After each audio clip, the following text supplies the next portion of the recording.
So hierdie is nie my normale content nie, gewoonlik is ons buite besig met boerdery dinge, maar ek is baie opgewonde hieroor en ek het gedink is 'n goeie idee om dit met julle te deel.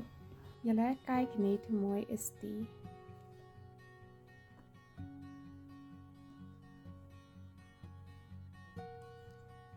Dis iets waar ek al baie lank, ek wil nie sê droom nie, maar dink, van dat my kindertjies klein is. Ag julle. My man het toe nou onlangs vir my gesê, hoekom doen ek dit nie 'n slag nie? En ek het toe nou besluit, ek moet nou eers 'n naam kry. So ek het toe besluit op OVB plaaslik, want ek dink dit is redelik gepas. Die OVB staan natuurlik vir op vakansie boerdery en dan nou maar die plaaslik, omdat ek gedink het dit pas mooi by ons plaas tema. So ja, toe het ons nou hierdie week ons eerste skoentjies gekry met ons naam in. En ek dink dit is verskriklik mooi.